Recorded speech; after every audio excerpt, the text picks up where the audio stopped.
chose. MTV raised us, you already know. Latchkey hearts and wild-eyed dreams, feral minds tearing at the seams. You say it's too much to unpack, but I see your weight and I've got your back.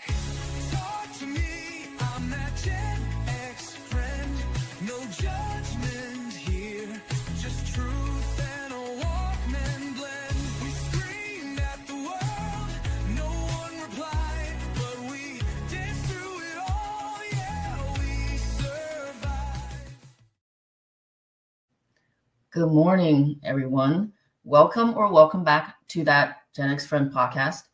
Before I start, I want to give a shout out to MB Radio. As always, thank you for this platform. And as you can see, I'm wearing my Marine Corps hat because tomorrow I'm recording this on the 9th of November, and tomorrow is the Marine Corps birthday. 250. We look pretty darn good. But you guys are going to be seeing it or listening to it the next week. So, but let's just be honest. I know some of us are probably still having the hangover from the celebration between, Veterans Day and Marine Corps birthday. It's quite a big week. So happy birthday, or if you're listening to it later, still, nonetheless, it's still happy birthday, and I hope your headache is dissipating. Okay, let's get started. Today, I wanted to talk about the idea of playing for keeps, right? I'm using an analogy here. I've heard so many people say, oh, life is a game, right? Don't hate the player, hate the game. Because, that's some people like to give that explanation, because I know sometimes this seems like it's the only one that actually is they can think of, because they can't explain why life gives us whatever it gives us, right? It could be lemons, it could be cake, it could be whatever. But that's sort of the non-answer answer that people like to give out. And in some ways, there's a bit of truth, right? It is sort of like a game if you think about it. So let's go with that analogy. If it's a game, what are we playing for keeps? Like, I'm playing for keeps, man. So how do we choose? How do we know what to play for keeps? Because for each of us, what we choose to keep will most likely differ from other people. I'm sure there's people that fall in categories. There's some people who collect antiques and they want to keep that. And there's people who collect all kinds of things, right? What we play for keeps could be physical, could be emotional, could be a number of things. So how do we decide? I mean, more and more now, especially, I think the self-help stuff became this gigantic industry. From what I noticed starting in the 2000s, how to help yourself, how to live a certain way. I mean, there's enough books on minimalism and downsizing and stuff like that will drive you crazy, right? I'm not saying there's no true knowledge or gems or wisdom found in those books, and I even tried some, although I didn't read her book. I saw enough. This one woman got really popular. I think she even had a show. I even tried to sort of apply those principles, right? Marie Kondo, I think, is that her name? So basically it's downsizing, right? And for those who have listened before, I'm going through sort of a transition period, so I'm downsizing. And I have to play the game of what am I playing for keeps? What do I want to keep? Right? I look around and reassess, and in doing so, this has been a long sort of downsizing time for me. And I've downsized quite a few times, and in trying to follow this woman's advice, that Marie person I just mentioned, right? She on her show, she usually goes to somebody's house who has a lot of possessions, and she teaches them how to let go of things, right? I think one of the things she did was like, you thank the piece of, it could be like, look, Kleenex box, right? And some people, I don't know, maybe they have a hard time throwing out things like that, or a cup, or cup of that holds water, or whatever.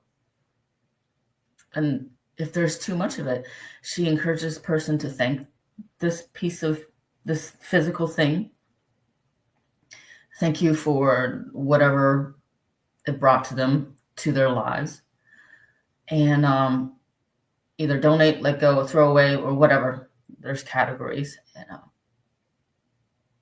And people do this. And it shows the before, where a room or a house or whatever space that they are in is filled with possessions, things.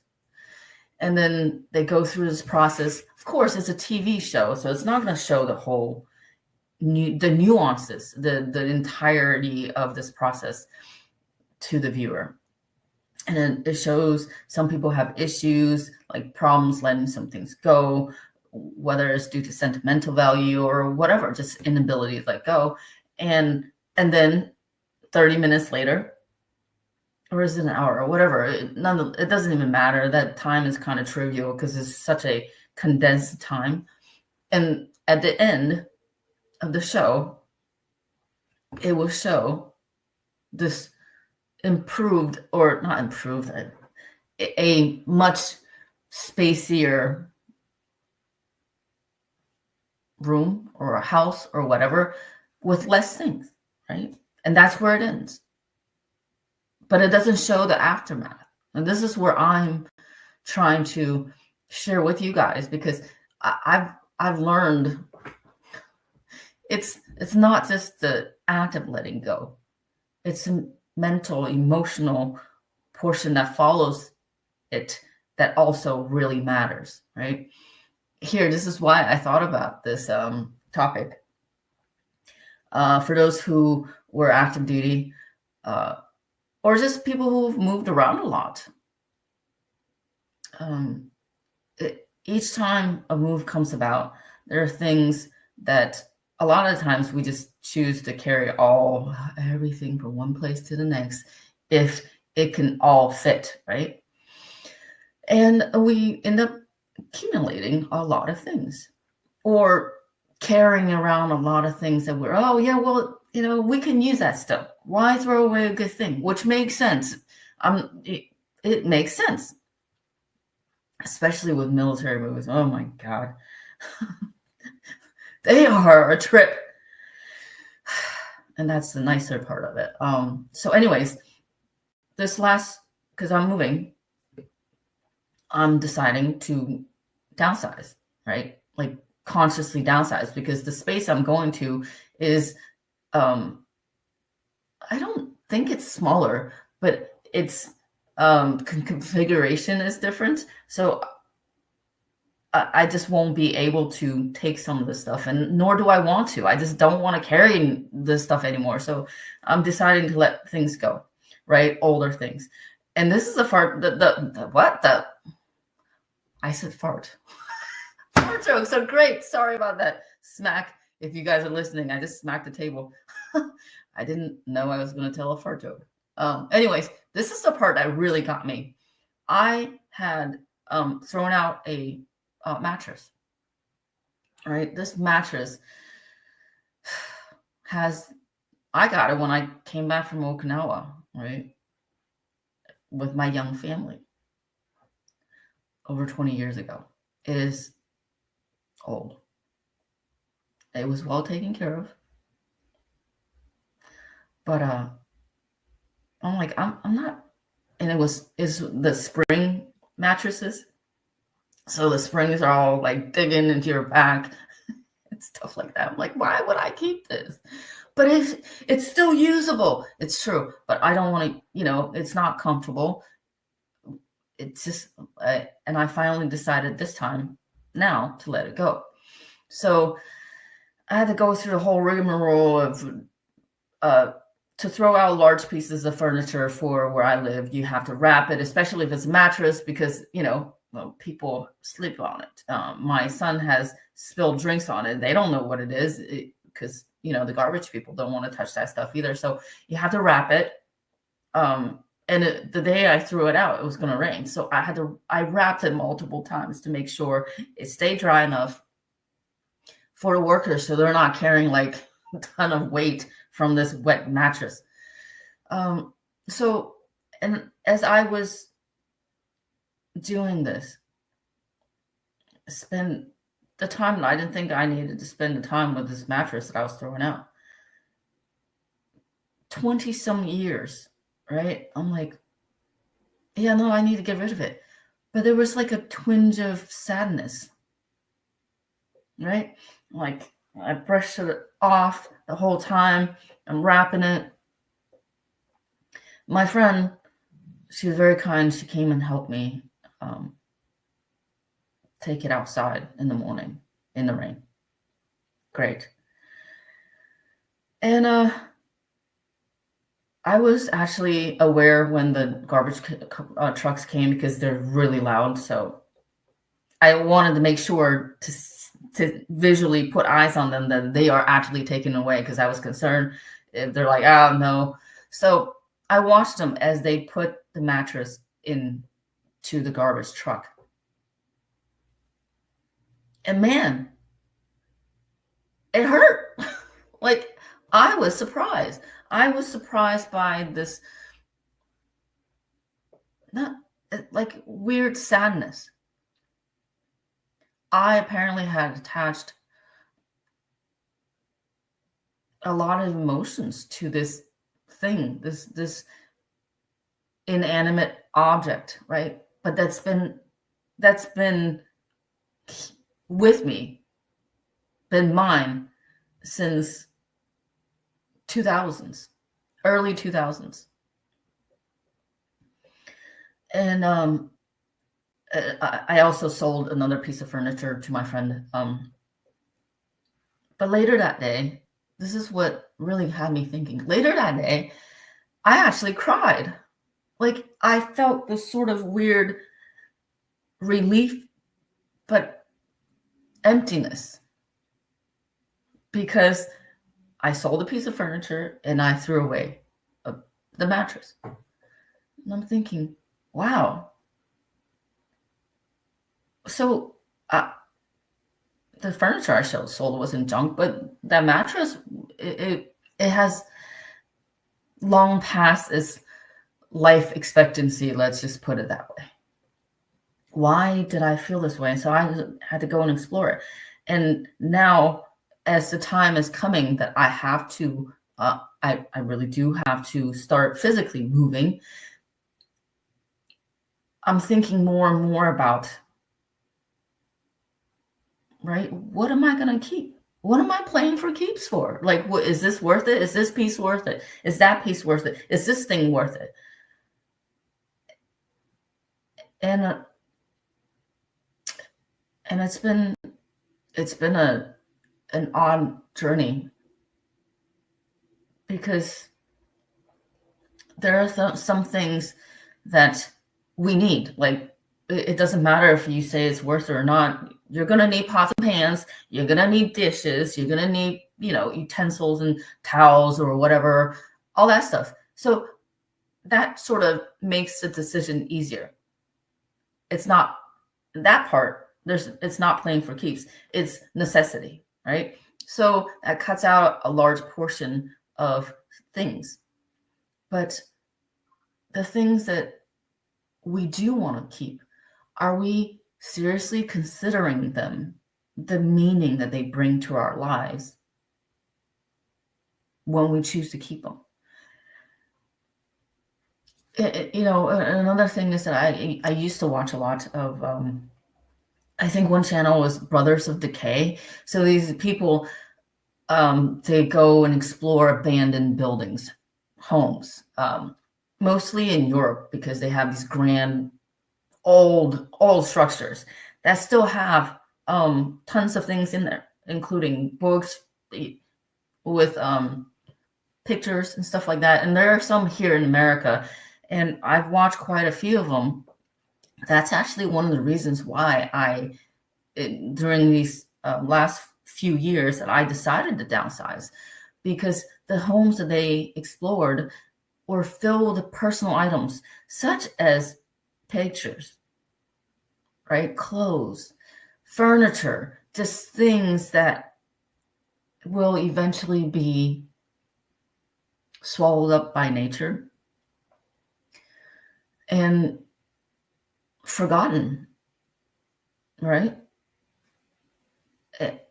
But some of them are so personal, especially the pictures and some things that are written on, like books and stuff. And you see the remnants of someone's life once lived, filled with all these things around them. And I used to get really sad watching it. I'm like, and with, of course, YouTube, there's videos out there like, your kids don't want what you got. They don't want your junk, which is also true, because right, like, I know for people who have experienced a loss of a loved one, who's older, like grandparents, parents, and so on and so forth, the tedious task of going through their things and wondering, why did this person choose to keep all this stuff? I don't want it, and now I have to deal with it. And man, that put me on I don't want to do that to people, and I don't want to do that to myself. And so more and more now, I am being more considerate for what I am playing for keeps, like where I am going. And this is the funny part, right? Because the configuration is different, the space is different, you got to buy different things. I'm donating like these really well-made furniture from, like, I'm not talking about IKEA, no shade on IKEA or any of those places, but I'm talking about these heavy-duty, like, real solid wood pieces that were most prominent in the 80s, 90s, right? I'm going to donate it. I don't, first, it won't fit. The second, I don't want them. Like, I can't, just having had moved so many times in my life, I don't want to carry these things anymore, nor will they fit. So after giving them away, right, donating, I had to pay somebody to come pick them up, by the way, which is also cuckoo. So I now have to go and acquire, like, I'm going to give away a couch, and I'm going to have to go and acquire a couch that will actually fit into the space. So it's all, so it's kind of funny. So, but now I'm choosing to, I'm going to go with other companies that, like, I don't want to, should I move again, I don't want to have to carry, like, if I want to give it away, so be it. So I'm going to have to buy a couch. I'm going to have to get, like, a mattress, of course, all this stuff. But it got me thinking, what do I really want to keep? Do I want to keep this, the things that are surrounding me? I've had daydreams where, oh, it'd be so nice if, because I hate moving. Anybody who's ever moved in the military, and as many times we have, I'm not sure if anybody actually enjoys it. So you know my feelings about it, and you probably share the same.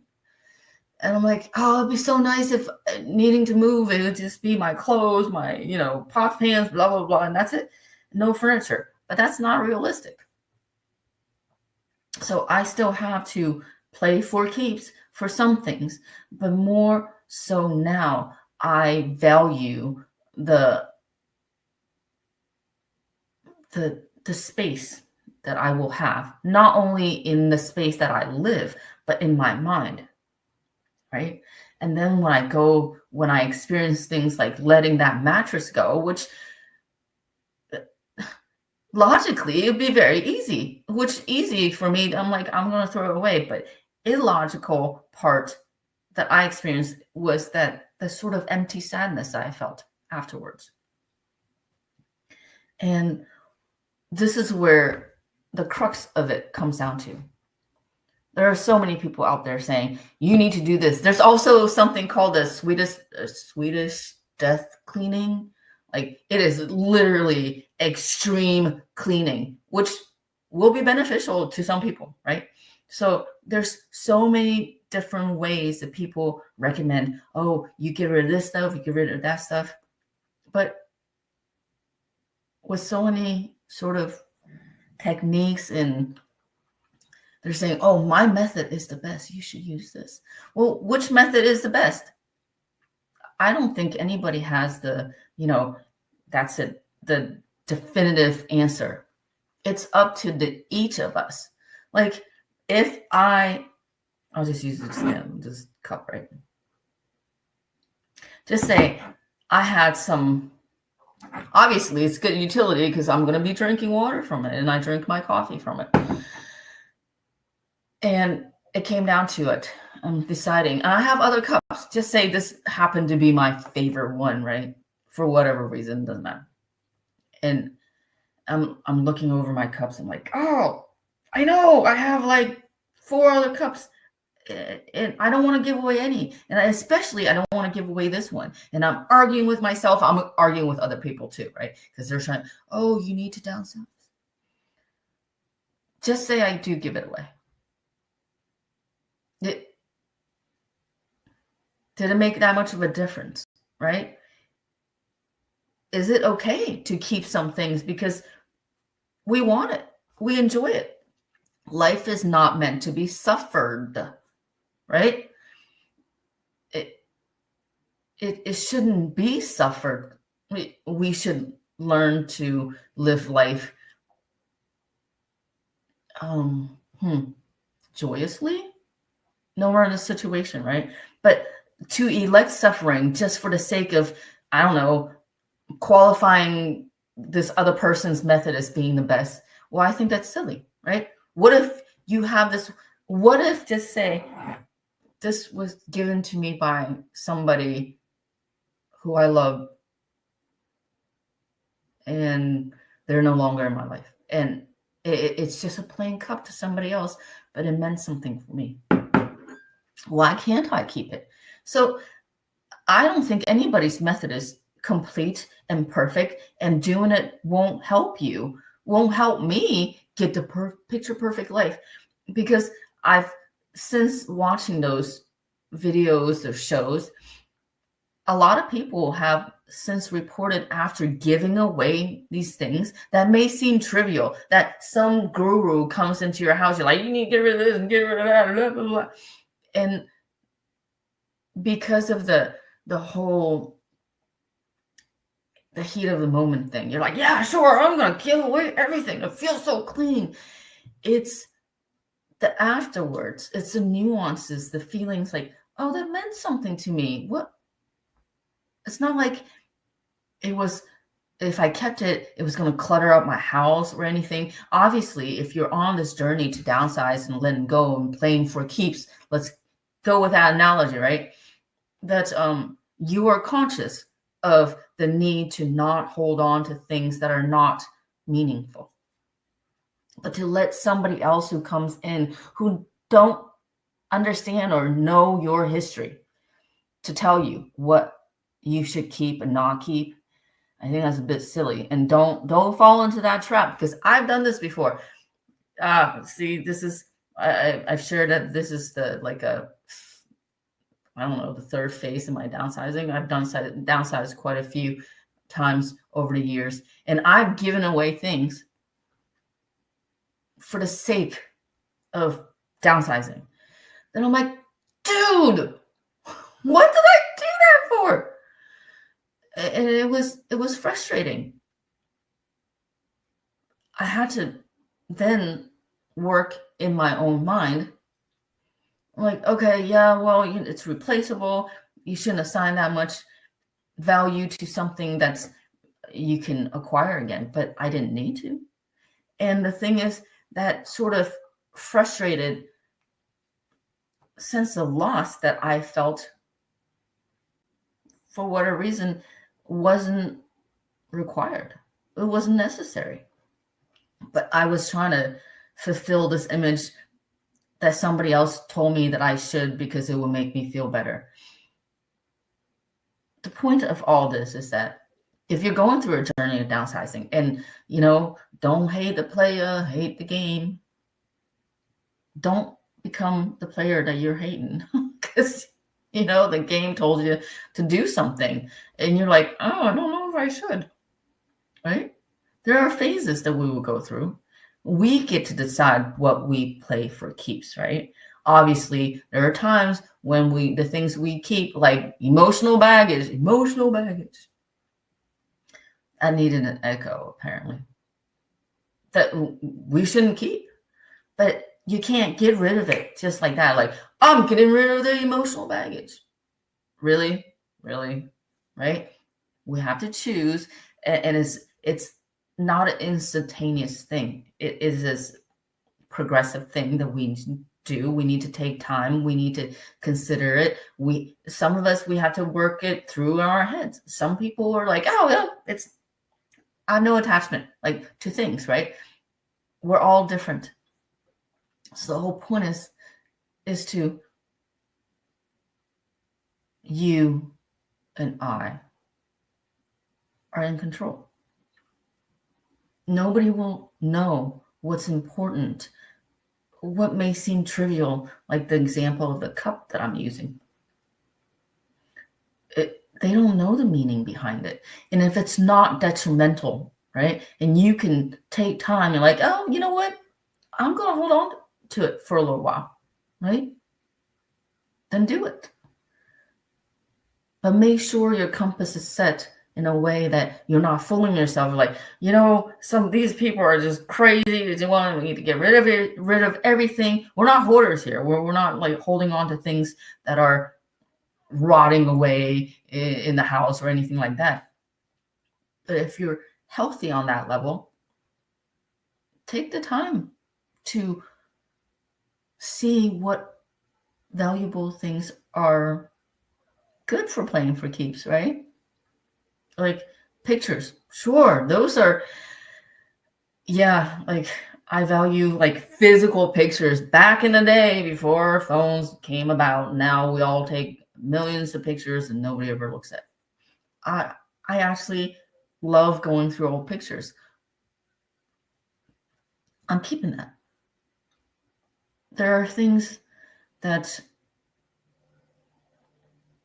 have meaning to me. I'm going to be keeping it. Whether somebody else said it's not worth it or whatever, it doesn't matter.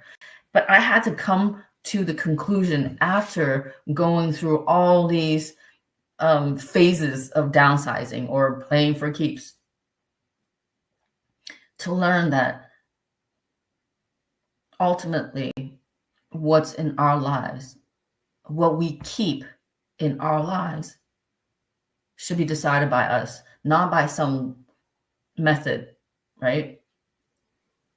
I'm not saying their methods aren't good, but there's nuances. It's not black and white. It's not keep or don't keep. There's a lot of gray area, right? And it's for us to decide. Maybe right now it's not the time to throw away that cup that you're like, it's just a cup. I don't even use it or whatever. It just sits there gathering dust, but it means something to me. And if you have the space for it and it's not bad for you, then let it sit there for a little bit. Then you can decide. It doesn't need to be done right now.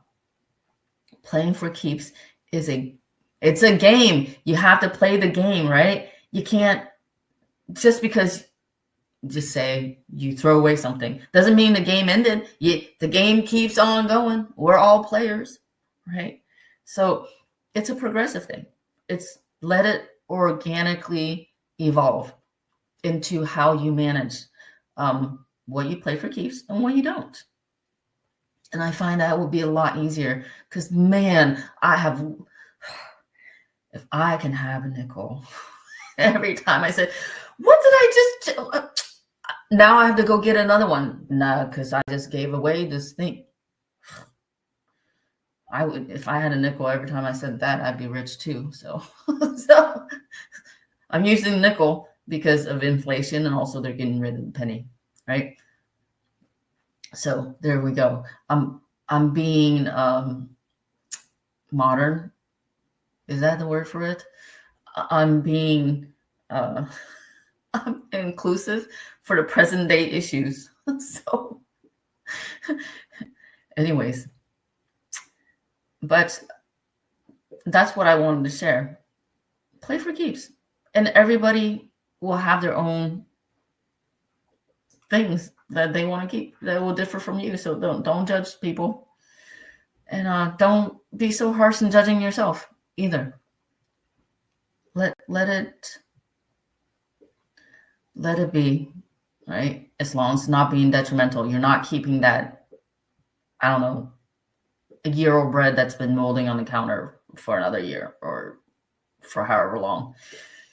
I'm sure most of the people, you guys have heard the show Hoarders. Man, that is also a great show to watch if you want to motivate yourself to throw away some stuff. But in any case, here's the last example I'll give you guys. I'm sure y'all have all seen the memes like, oh yeah, I still wear stuff from when I had back in high school. Like these period earrings feel great or look great. They still fit. But on the same, I guess, wavelength, I have stuff from back in high school. Like I have this one pullover, like a sweatshirt sort of thing that I've had since 10th grade. And guess what? It has lasted this long. It doesn't have holes like the stuff, the new stuff. Like you wash it twice and there's a big old hole. You're like, what the heck? Like I have wool sweaters from when I was in high school. Big old wool sweaters. And I'm not throwing that away. They're utility, right? I don't need to get new stuff. So why can't I save it? Of course, there are some people like, why are you carrying all that stuff around? I don't care about fashion anymore. I care about utility. So I'm going to keep it.